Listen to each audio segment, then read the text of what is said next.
Introduction to the Federalist Papers.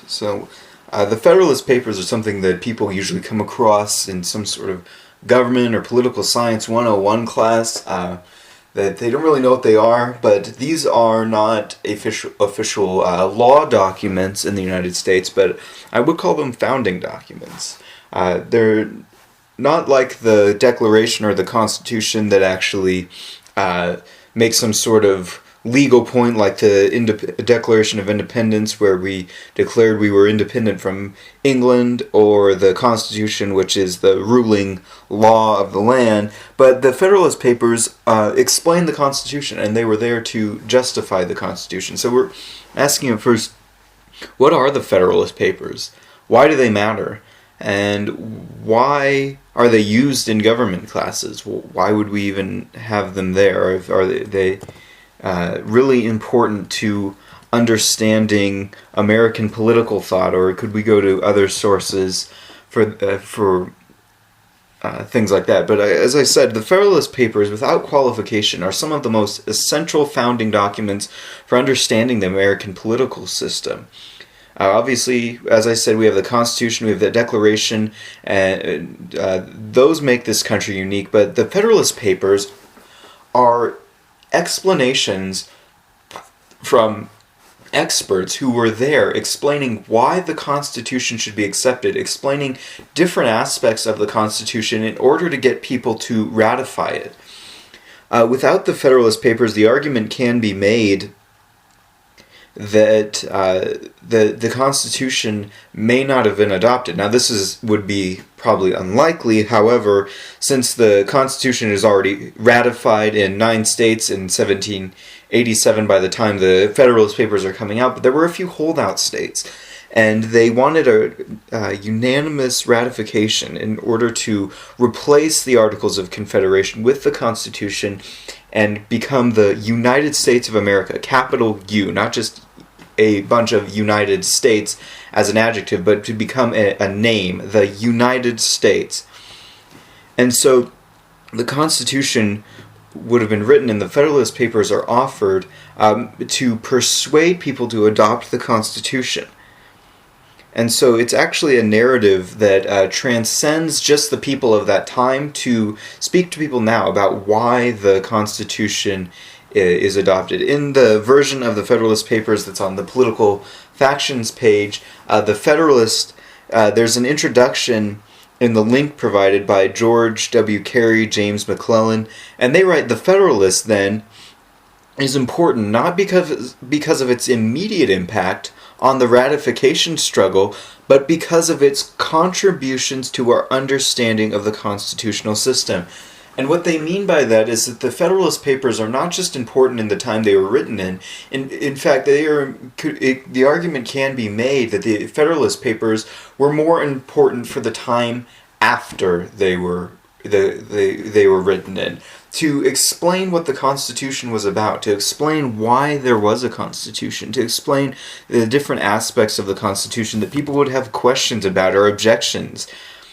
These documents, though they can be dense and intellectually challenging, they provide a great deal of clarity for understanding the nature and the purpose of the Constitution. And a lot is said about the constitutional interpretation today, about ways of interpreting the Constitution. And the Constitution was written in such a way that there is a kind of vagueness and ambiguity and broadness in many ways. However, we were not just left with the Constitution uninterpreted, meaning we were not just had the Constitution dropped out of the sky to us with no way of understanding it, with no connection to the people of the time and how they understood it. Those writers who gave an introduction write, within the pages of the Federalist is the whole theory of American constitutional government. So if you want to know what American constitutional government is about, you have to read the Federalist Papers. Think about this. Have you ever wondered why some institution in American government is built the way it is? For example, why does the Congress have 2 chambers?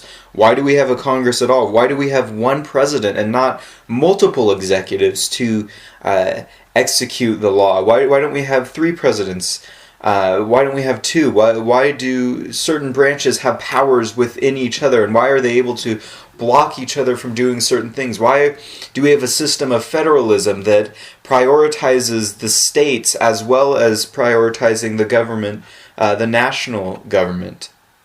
The answer to all these things and several other questions that you may not have even thought of are in the Federalist Papers. Now, one may disagree with the reasoning of some of these things, but that doesn't mean that there is no reasoning for them. You may come to a different conclusion about something in the Federalist Papers, but the argument cannot be made that they did not think through a process of why they were doing what they were doing. And the authors of these papers were the intellectual heavyweights, the constitutional fathers, the framers, some of the founders, big names of the United States: James Madison, Alexander Hamilton, and John Jay. And they were chosen for this project for their ability to write and persuade through their writing. They were chosen for their names and their recognition. They were chosen for their patriotism and their service to their country. And they were not only able to conceptually and theoretically understand all of the aspects of the Constitution and the complex governmental structure of the Constitution, but they were able to explain it in a clear and compelling way. That's crucial, because not only were they able to understand what they were talking about, they were able to make others understand what they were talking about. And most of the Federalist Papers were written by James Madison and Alexander Hamilton. Now, those are names that we're familiar with. James Madison is considered the father of the Constitution because he showed up at the Constitutional Convention with a basic skeleton of the plan that he thought would be the way that they should go. And that was kind of the springboard for what would eventually become the Constitution. And then there's Alexander Hamilton, who we know him as the guy on the $10 bill, but he was also just a powerful mind in the beginning parts of the Constitutional Convention, and just a powerful advocate for arguing for the constitutional government. And then there was John Jay, who wrote a few of the Federalist Papers but could not continue with the project because he got sick, and so had to drop out of writing the Federalist Papers, but he would become the first Supreme Court Justice of the United States. So these were all major minds involved in this project of writing these papers that would become the Federalist, which would be the book, and then the Federalist Papers, which would be newspapers primarily sent to New York to get them to choose the constitutional government as opposed to the Articles of Confederation. And since New York was one of the holdout states in ratifying the Constitution. And so the Constitution was not a sure thing, and it was definitely not guaranteed until it was ratified. So we often have a tendency to look back on history as a simple, clear, evenly distributed set of events. The truth is, the Constitution had much opposition and brought in a lot of controversy when it was first written. And we need to realize that the original document had Americans deeply divided over its merits. They weren't sure it was going to work. We have the benefit of looking back on history and seeing how the Constitution would play out, but they didn't have that benefit at the time. It was something totally new, and a type of government that had never been introduced before.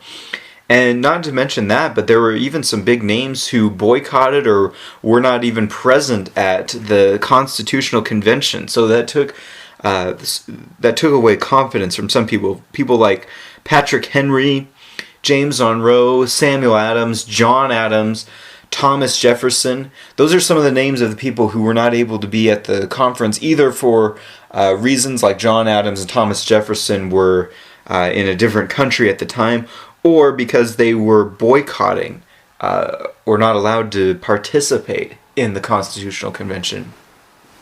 But there were 55 men present at the Constitutional Convention in 1787, but only 39 of them ended up signing the final document. And so the new Constitution was not welcomed in with no questions and without obstacles.